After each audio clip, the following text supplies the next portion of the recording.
What's going on, guys? My name is Luis Raza, and welcome back to another episode of Crushing It, a podcast dedicated to inspiring young individuals to pursue their passion by showcasing other individuals who are doing exactly that. Again, I'm your host, Luis Raza, and today's guest is Sahana Srinivasan. Thank you so much for being here. Thank you for having me. Of course. So before we jump into things, do you have a childhood actor or actress that's like been your biggest crush? My biggest crush. I don't know if I have one specific. I guess I really like Steve Martin, as both a comedian and an actor. Let me think. I have comedians on mind for sure. Yeah, that's fine as well. Because I guess that's what I've been thinking about recently. Well, I like Amy Adams, Kate Winslet. Comedians, I really like Maria Bamford. She does a lot of like absurd, quirky, like fun characters, and she's just, her performance is really good. And John Mulaney, I love that he's really good at misdirect, and his stories are really like honest, but also told in a way that's very entertaining and like, you know, also filled with like satire sometimes. I just think he's a good performer and a good joke writer too. Okay. So. And so we will get into comedy later, but as far as like the acting industry goes, like how did you, like all of this didn't just happen out of thin air kind of, right? So how did like all of this start? How did you get into this space? So I've been performing like on stage since I was real little, like just dancing or singing, anything.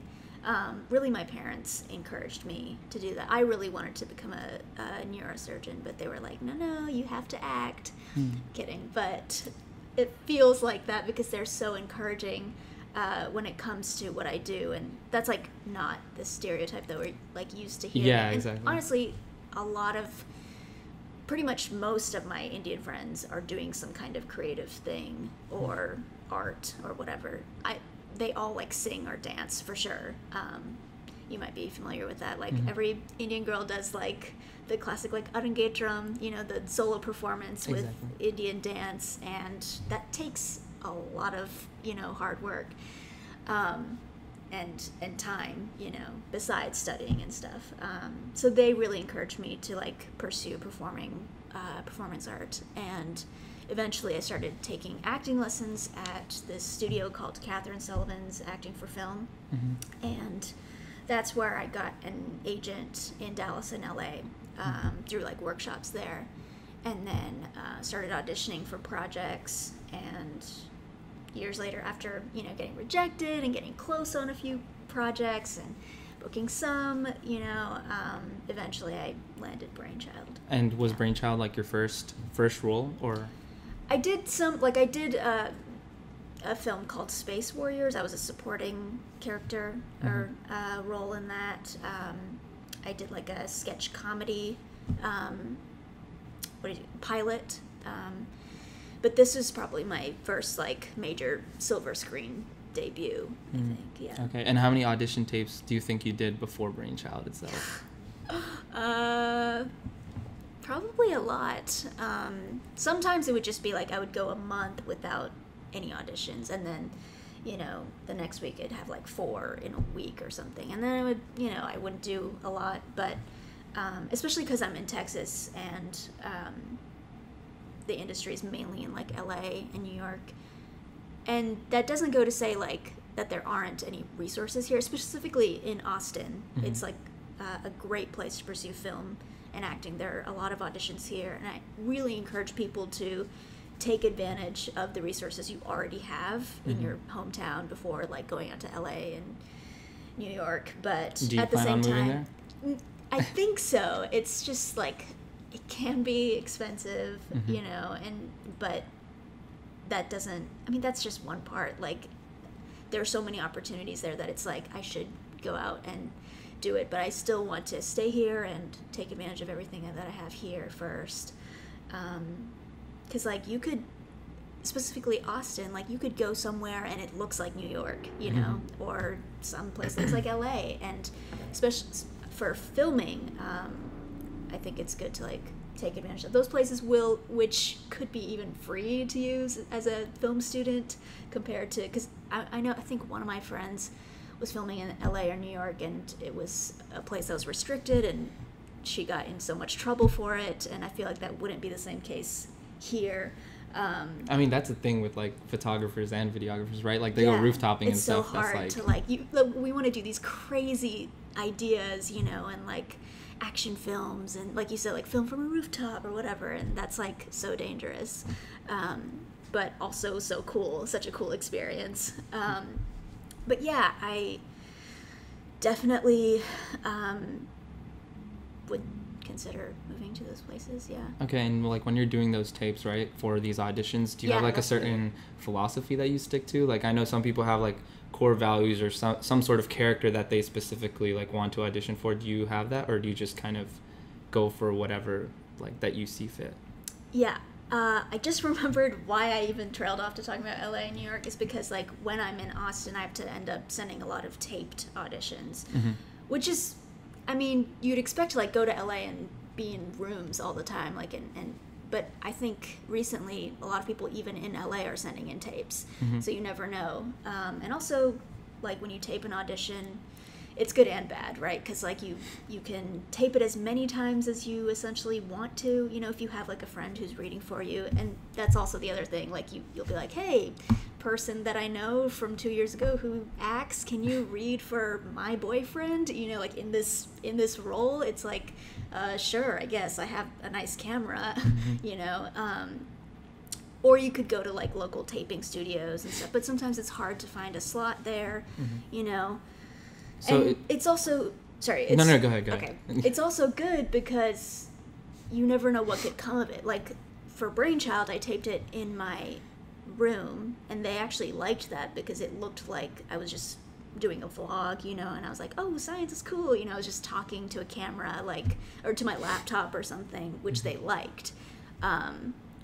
It just makes it more personal because you're like in your home, like filming this audition tape for a Netflix show kind of thing, which is cool. I would say definitely some core, you were saying core values? Yeah, some like philosophy that you have. When it comes to taping? When it comes to taping or choosing which roles that you want to pursue? Have a good reader, for sure. Not someone who reads the scene descriptions too.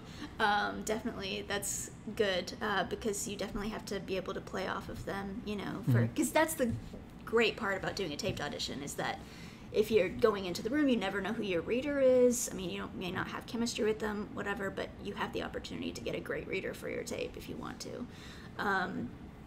Well, I'm not necessarily knowledgeable in that area. So like when you say that you have like a chemistry with like a reader, is that the person that like sets the scene and everything for you? Oh, sorry, like the person who's reading the other character. Okay. Yeah, sorry. No, you're good. Just like, I think that's one thing you can get down, you know, by doing a taped audition versus going into the room. And like so when you have like chemistry, like you're saying that person like fits the role correctly, and then like they read it to you. Not necessarily, but like they like work well with you, or like you're able to get a good taping with them, or they're able to like tell you when they don't really believe the tape or something, but someone who also doesn't coach you, like and tell you like you should have done when you're not asking for it kind of thing. So I think that's good.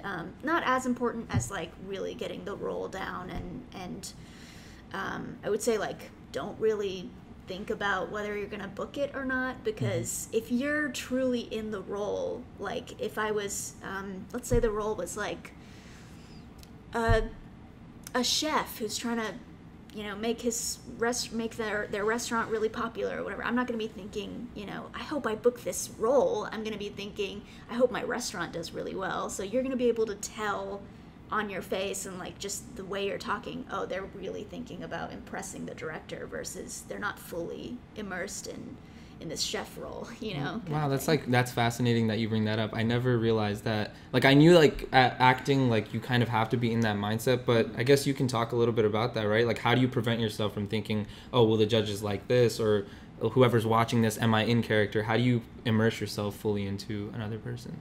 Yeah, I think it could be as simple as not referring to your character with pronouns and just, or like saying, she, he, they, whatever, like referring it to you as me, like I would do this and then I did this, you know, kind of thing, and it just makes you so connected to the character versus putting this, you know, separate box, whatever, like you're in there. And also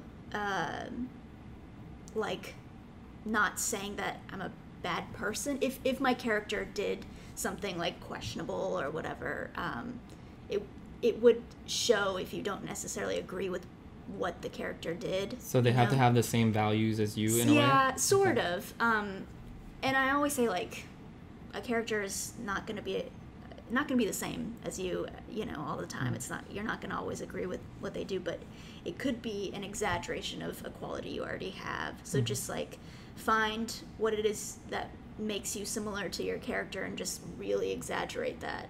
And I think that helps. Do you ever feel like we will get into Brainchild a lot more, but like when you were like taking on the character, did you ever like have to go through preliminary process where like you kind of had to get into character, or like was that just natural, you just naturally were that person? Well, for Brainchild, I played myself. Like, I was just... And I guess it was exaggerated because I'm not always like, hey, guys, we're going to do... You know, that's not how I'm... But I found that part in me that is fascinated or curious about science or life's questions, and then, like, really exaggerated that to where I just, like, that's all I want to talk about, you know? And... not that, like, and it does fascinate me, but not to the extent where I'm like talking, like, you know, like I just, it's more subtle, you know, in my real life or whatever. So, are you into science though? Yeah, I mean, although I didn't pursue it like in my career, as in, well, I kind of am now, you know, like I think it's important to have a good communicator for this stuff, especially for kids, you know, someone who can communicate it in a way that's not talking down to them, because kids are smart, and it's just so frustrating when people, like, you know, talk to them like they're dumb, because like they get it, they get stuff, you know, they understand more than you think. So finding someone who's able to do that and be entertaining and remind kids why science is so fun in the first place, you know, because it's easy to lose track, like to forget that. But yeah, I didn't really, I guess I tell people, like, I pursued film, so in a way it is science because you are working with cameras and technology.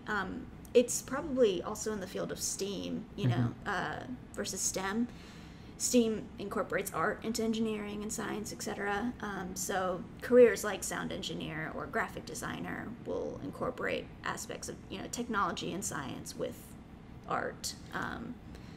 Yeah, so no, I think that, like, that's a great point, because people tend to leave out, like, arts and, like you said, filmmaking and stuff. And being a marketer myself, like, I work with everyone here, right? And I kind of understand that there's more to it than just, you know, pressing record. Like, there is kind of, in a corny way, there is a science behind everything that goes on when you're filming, right? Because when I go back in and I'm trying to market this stuff, it's not about whether or not, you know, I titled the video this or that. It's about how did you capture their attention really quickly, and that's all filming, right? Like, how did you capture their attention?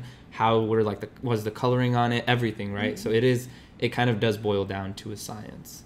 Yeah. Yeah. And so in terms of, like, Brainchild itself, you're not a science buff, so what was, like, that one part that, like, really drew you to the script itself?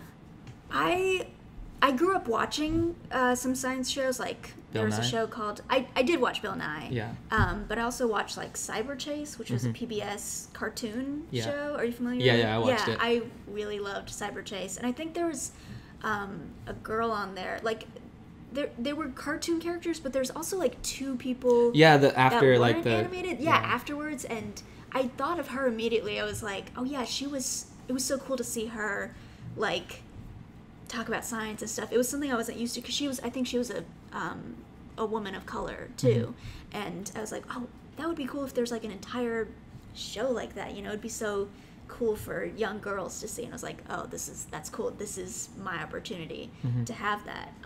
And I always thought she looked so cool, like, so knowledgeable, you know, talking about all this stuff, and I do think I am knowledgeable about the stuff that because I really did do those experiments and learn about all this stuff. And there's some stuff I didn't even know, you know, and it wasn't just like simple basic facts, but like for example, there's a fact that I learned when you twitch during your sleep, it's an evolutionary trait that you develop because to keep you alive. Yeah, like monkeys and their trees would fall asleep, and then their twitch would help them restabilize on the tree so they don't fall off the branch. Yeah, so I thought it was because like when you twitch, it's actually your body like thinking that you're dying instead of sleeping. Like that's what I heard. I've heard that too. Yeah. But I didn't hear this other perspective, I guess.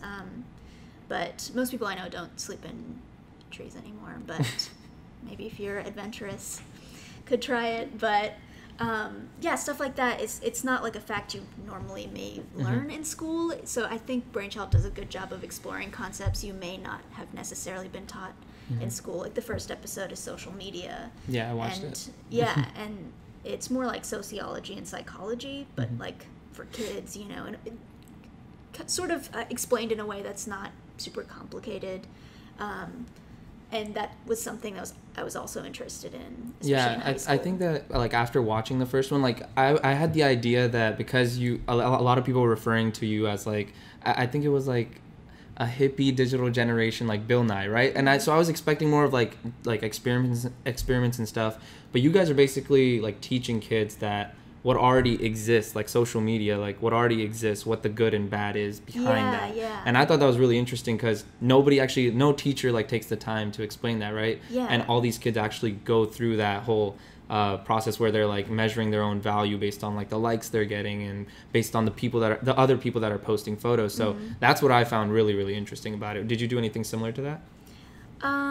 Yeah, I mean, I guess you're right in the sense that like, the topics we explored, we did go into like larger concept topics like space and oceans. It's not necessarily a bigger concept, but like it's just broader. Broader. Literally, like space is huge. But that stuff you may learn about in school, and even then, it was stuff that I don't remember. Some of it was like stuff I don't remember actually learning in elementary school, at least. Maybe later on. In high school or college, but also the response that we've been getting from teachers too, and they're already doing such a great job. You know, teachers are so undermined, you know, and they're like really appreciating the show too because of the fact that it's getting kids more excited about subjects like science and math, and parents too are like, my kids are asking me about germs and telling me to throw away my sponge and stuff. And so I would assume that because like when I was in school, like we would watch Bill Nye and like a few other people at that time. So would you basically say that the teachers are putting like your show on during class to like teach these kids? I have heard, or I've seen, I guess on Instagram or whatever, they would be like, oh, watching your show in class on like their stories, and I've seen that a little bit, and I've heard that they've been using that as a good teaching tool. There's also a curriculum online that's accessible pretty much to everyone, but if teachers could find them easily online, that accompanies each episode. And I think that's really cool too. Like they really thought this out and wanted to also have an international push on the show, so it's like dubbed in several languages.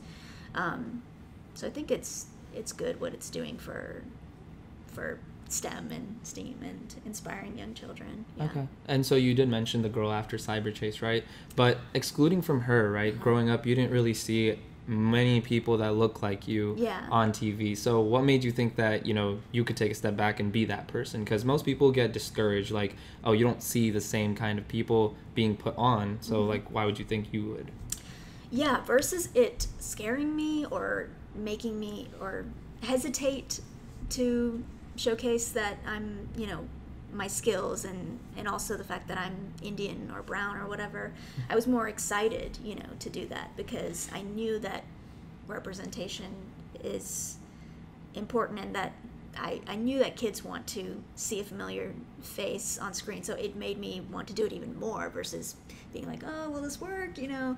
And also I think regardless of what background you come from, a lot of people are advocating for diversity on screen. Like, you know, white people too. Like, they're like, this doesn't look like what, you know, this isn't what my friends look like, you know? Like, we're in a room right now, and all of us look different. And even within, like, race, like, there's so many differences. More differences among people of the same race or ethnic background than there is across different, you know, groups. Does that make sense? Yeah, that makes sense. So, like, do you think it's because more people of color aren't trying for these roles because they don't think they're going to get them, or maybe they just don't pursue those careers anymore because they think it's just generally not attainable because there's, like, this closed circle of people that tend to get those roles? Do you think that's the reason, or is there some other reason?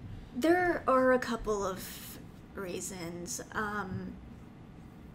Yeah, like, there are so many talented, you know, people of color and, you know, Indian actors, etc.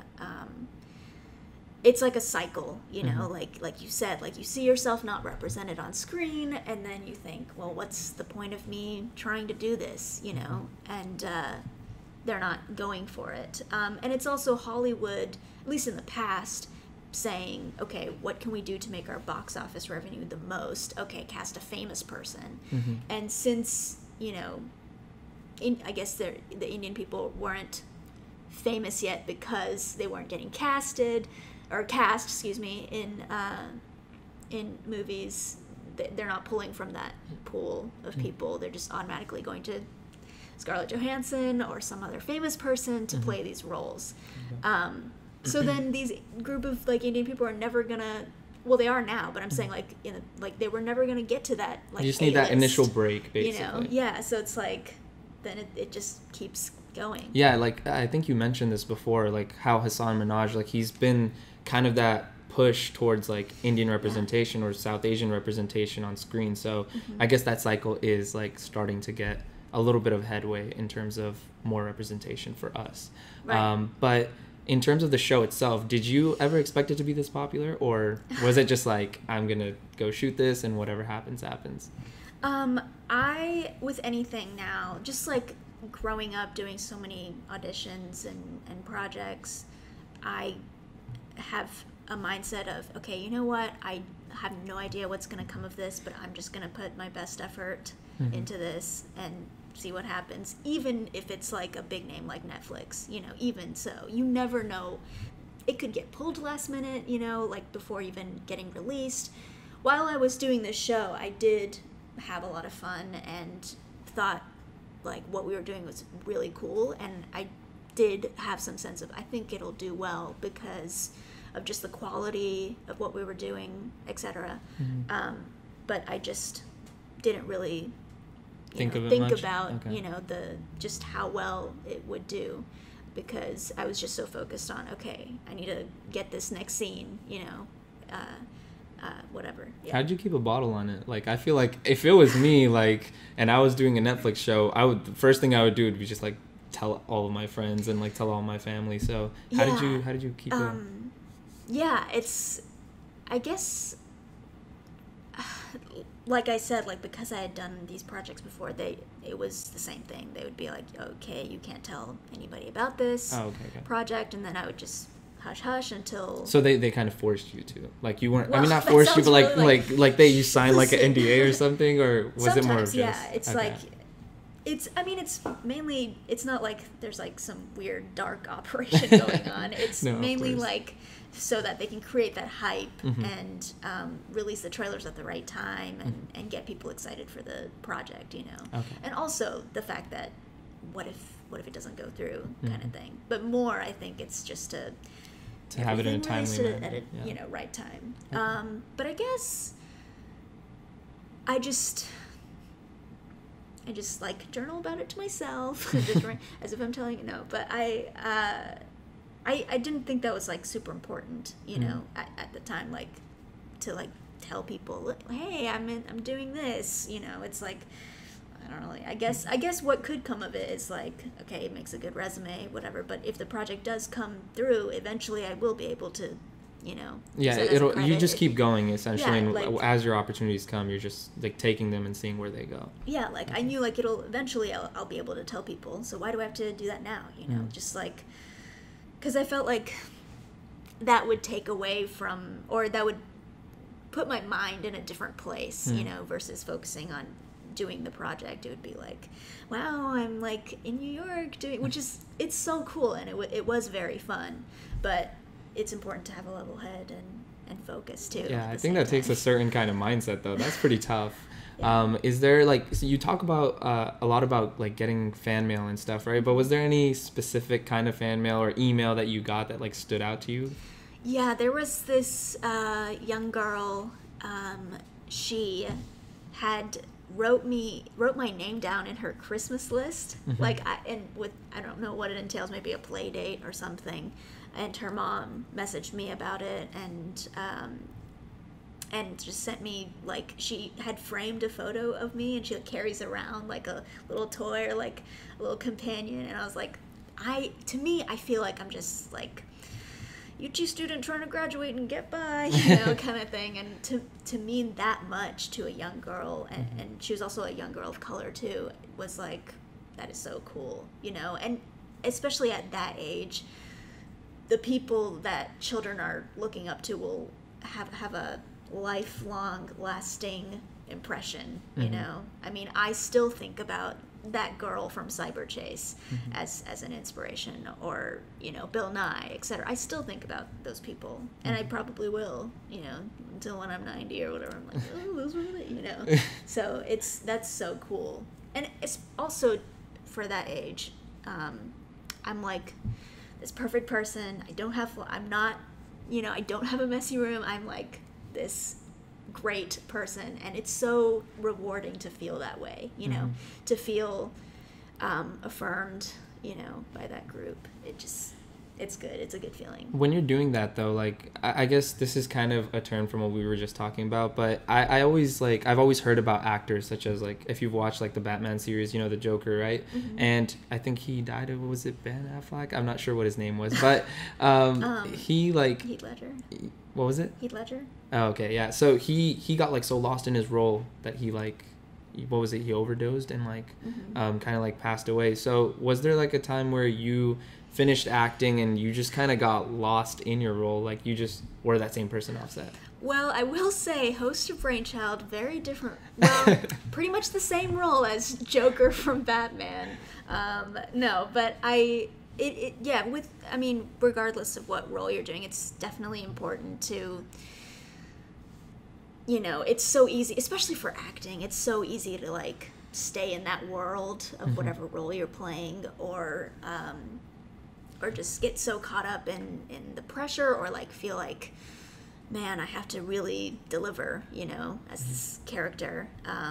But it's good to separate that, you know, and realize like, okay, I have to live my own life experiences. I have my own life as Sahana, but not as Brainchild Sahana too, you know, like I still can do stand-up, and I can still hang out with my friends and chill and watch funny YouTube videos.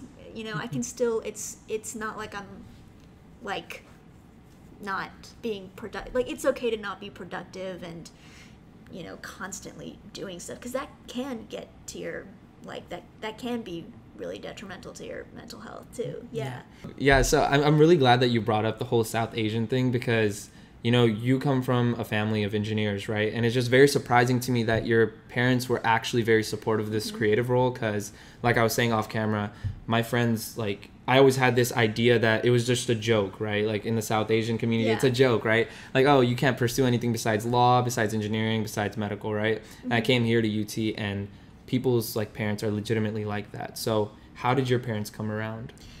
Yeah, I will say, I also was like, I'd see the stereotype in movies, or even stuff that I was auditioning for. It'll be like, oh, she wants to become a guitar player, whatever. She wants to be in a band, but her parents don't approve. And it's like, I was like, oh, this is so cliche. This happens every time. But then that is actually some people's stories, you know? Like, let's say the writer may have really resonated with that. Like, maybe that's...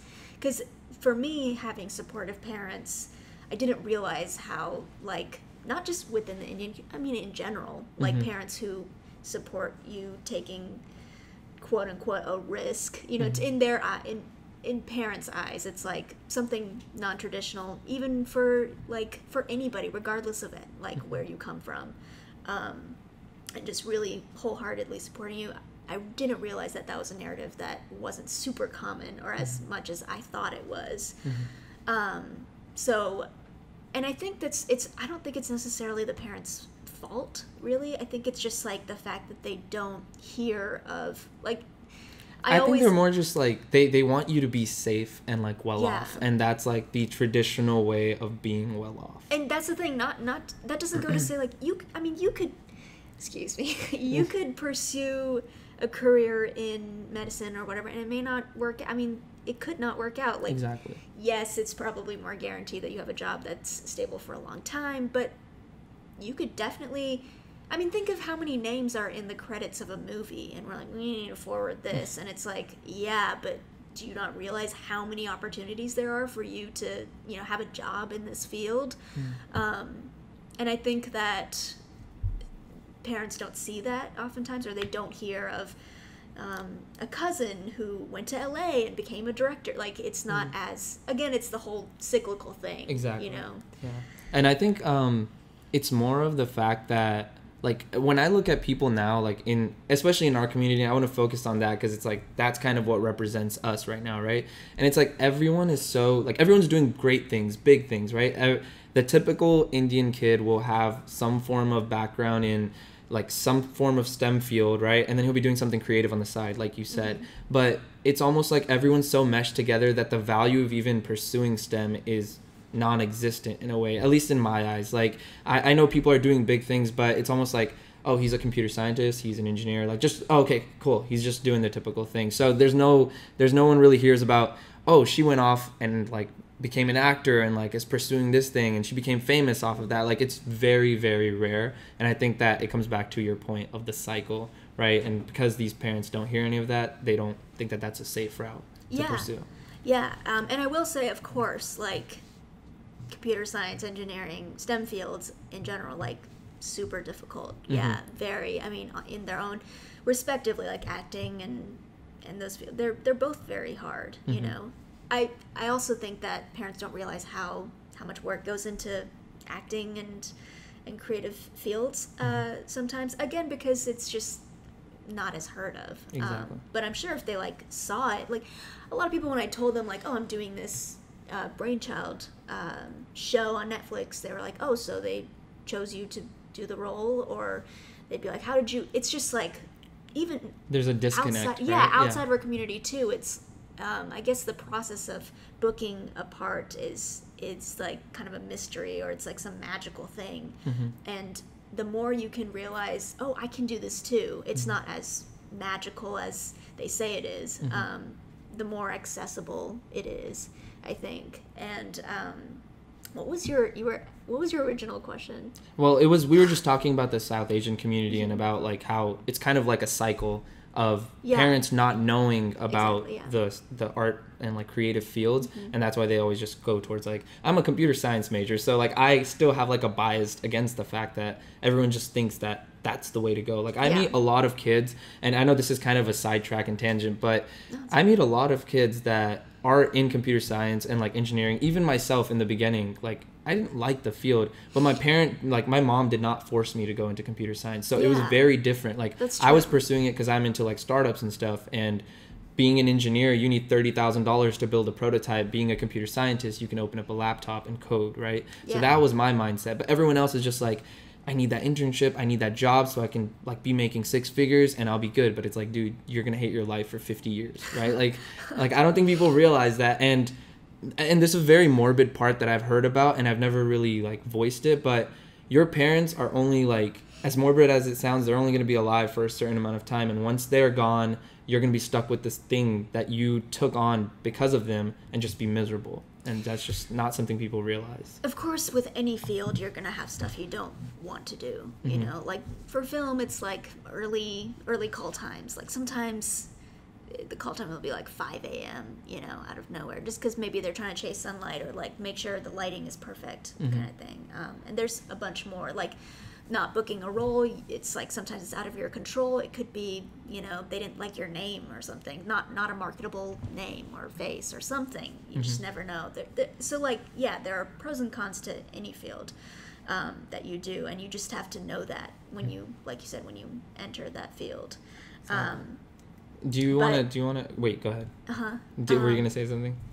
I think I was just going off of what you said about not liking what you're doing, but also going off of what you said about parents making you do this. It could also be like a stereotype, because I do hear about friends who are like, no, I really do, this is what I do want to be an engineer, or, you know, and that is, again, like sort of what Brainchild is doing too. It's like encouraging kids to like really go into those fields, remind them why it's exciting in the first place, and also inspire young women of color to go into fields like acting and performing. Yeah. Okay. And so let's talk a little bit about comedy, because I know that you're into stand-up like comedy, and I think my view on that is like not about you particularly going and doing stand-up comedy, but in general, I think that you deserve like a round of applause or something, because stand-up comedy, in my opinion, is the most difficult thing to master. And the reason why is because there's so much psychology behind the way we like control our laughter and who we give it to. It's almost as if it's a gift, right? When you laugh at someone's thing on demand, that is like you gifting them like an approval, like you know what I mean, like you're just like, hey, look, like you're super funny, and it kind of validates what they're doing. I would just make a joke and my parents were like, well, yeah, there you go, no Christmas presents this year. That's exactly how it went. Yeah. But yeah, anyways, like what kind of confidence and what kind of courage does it take like to actually stand up there and put yourself out there? I think it is hard, like, you know, to be so vulnerable and it's just all you, but that's also why it's fun, because you do have so much control, and it's easy to feel like you don't when you have an audience member that just like hates your guts, and it's like you can't convince them at all, like, but then it becomes funny. It's like, why doesn't this person like me? Like, that's kind of funny to me. Like, this is when I have to really give it my all and like laugh at my own jokes, you, right? You know, it's like what I'm doing, it's silly, you know. It is hard, yeah, especially just getting yourself to go up there and try something new because you don't know if it'll work or not. I'd say, yeah, a lot of the reasons why people say it's hard is also the reason why it's fun, because that excitement of not knowing whether a joke's gonna land is what pushes you to keep writing, and like when it does land, it's like a great feeling, you know. Even when you like keep trying a joke and it keeps like not working, and eventually you do it again and change like one word or something and it hits, it's like, oh, that's so cool. A joke is like never done, and I'm not the first person to say that. It's just like known that like you're never done writing a joke. You could come back like years later and be like, oh, that's why that wasn't working, or that's why it's funny, and just I'll just change this and I'll add this tag, and oh, okay, I get it now. Like, I'm a more experienced comedian now, 15 years later or whatever at that time, and which is why it takes so long to get good at it. Has there been anyone that you're just like, you've seen in the audience and you're just like, wow, dude, why are you not laughing at my jokes? I mean, that's the thing. It's like people say for like performing arts or just anything in general, they'll be like, oh, don't care about what others think about you, like just be yourself, you know. But like with stand-up, and specifically stand-up, out of all of the performing arts or whatever, it's like, yeah, you have to care a lot about what other people think. I mean, it's, if you can find that balance between that, and that's what it is, it's like finding that balance between telling what makes you laugh and also making it accessible to the audience,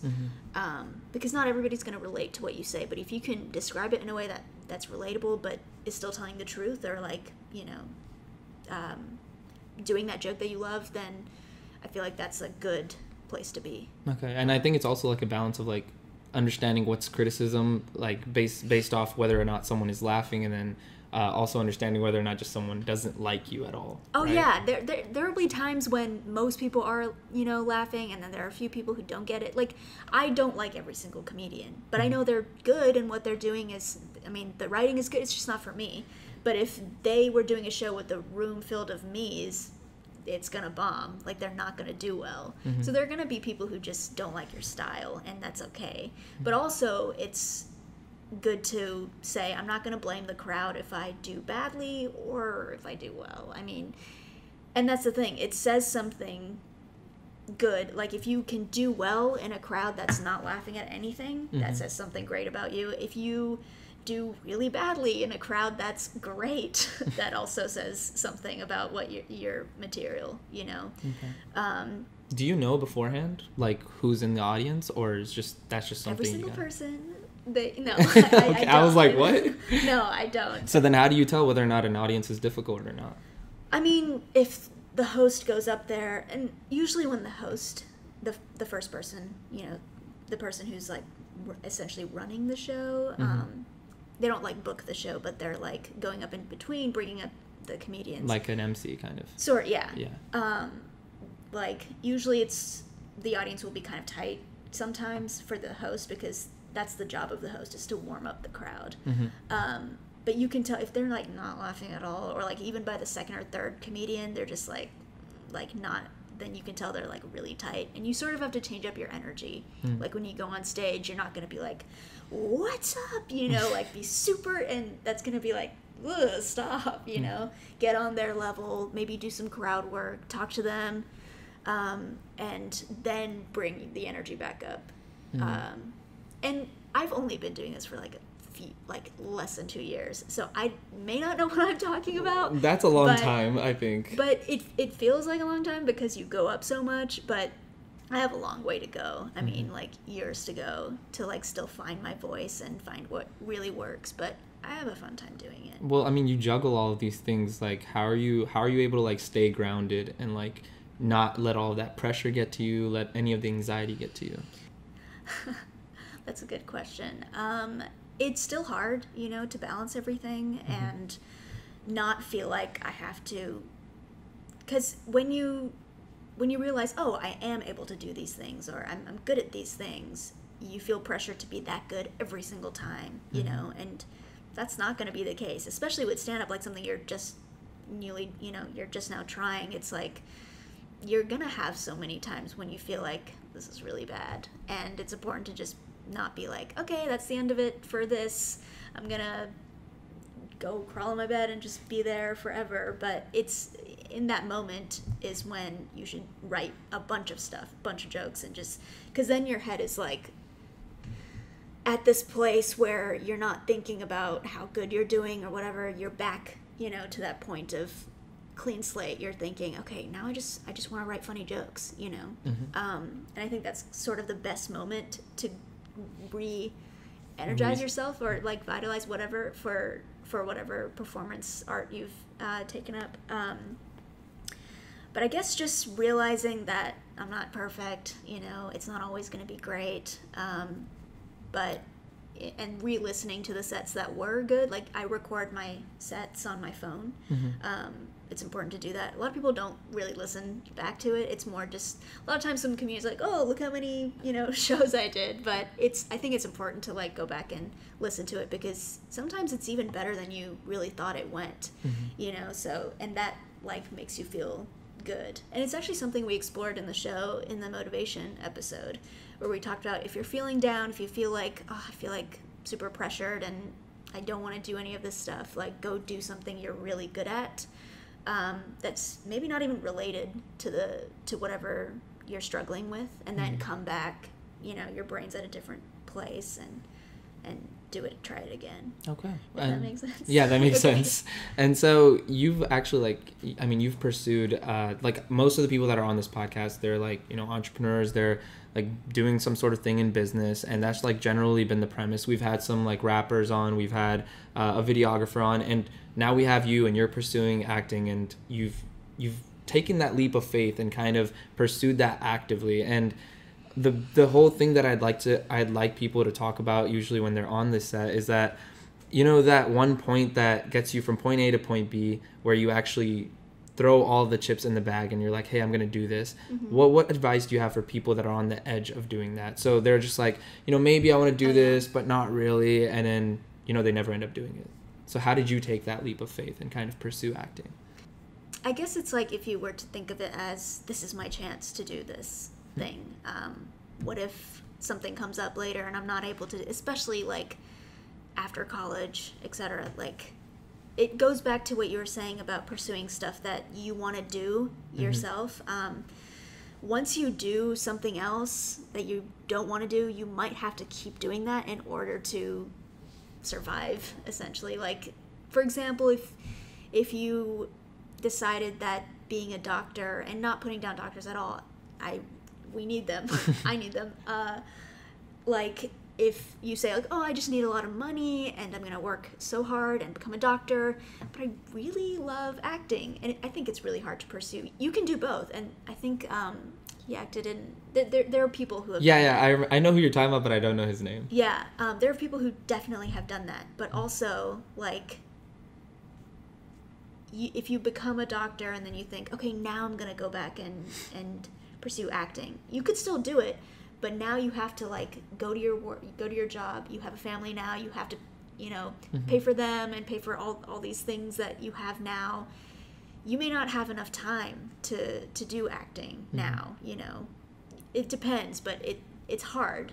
So if you just pursue acting now, like, or whatever it is you want to do, and you can always go back to school, you can, but you may not have time by that time to pursue that creative thing. Exactly, and I think that's what a lot of people talk about, because when you're in your 20s, that's when you have the greatest chance to do whatever you want, because that's when the risk is the lowest. And then when you go on, you have families and stuff like that, and your responsibilities grow, and then you can't ever get back to it. But, and that doesn't go to say don't go to school. I definitely encourage anyone to go to college, because not only will you grow, like, by taking all these classes, just, educational, like, it's a great educational experience, but also other stuff like friend groups, going out and getting these life experiences.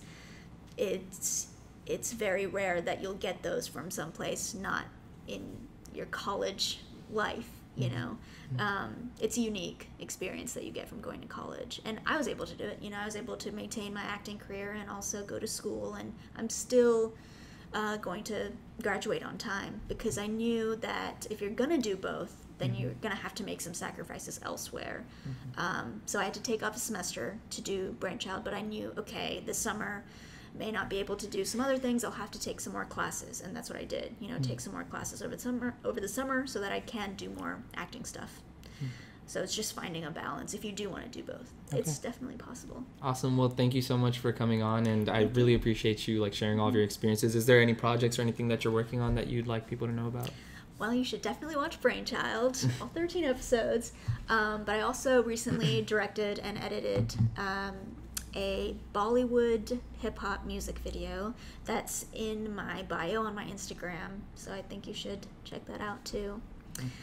Eat your fruits and vegetables. All right. Thank you so much. Thank you so much. Thank you.